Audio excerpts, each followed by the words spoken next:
Hi mga farmers, magandang hapon sa inyo lahat. Ay, patungo na ulit tayo sa bukid.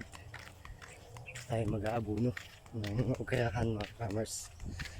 Yo, alas 3 na ng hapon ngayon. O, hindi makatulog daw ang iyak ng iyak si Bilal. Kaya pupunta lang ako sa bukid para magtrabaho. Ingat kayo sa inyo mga ginagawa mga farmers. So mga farmers, tayo magsisimula na mag-abuno. At ito pala yung abuno kong gagamitin. Ito yung 314 at saka urea. Ayan, para mas bumerde pa at mas lumaki pa yung ating tinanim mga farmers. Yung okra mga farmers, ilalagay natin dito para madali yung pagsasaboy ng abuno sa okra.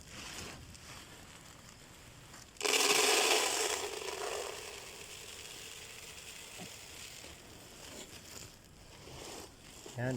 Alam nyo ba, okra, napaka gandang halaman dahil hindi siya masyadong maabyad.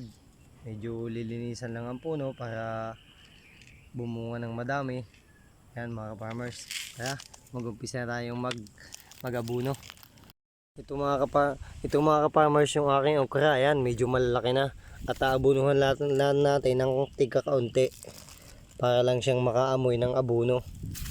Ayan. Ganyan lang ang pag-aabuno mga ka-farmers. 13 days na nga pala ito mga ka-farmers simula nung itanim. Ayan, konti-konti lang ang pag-aabuno para hindi siya mabigla. Dahil itong iniaabuno ko mga ka-farmers, mabilis siyang tumalab. Pero saglit lang yung ano niya, yung epekto niya. Pero bigla siyang tumalab sa okra.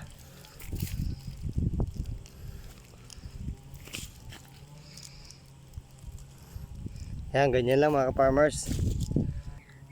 Ito pala mga ka-farmers, yung pangalawang abuno ko sa okra ko. Yung unang abuno ko is patungtong yung tinatawag.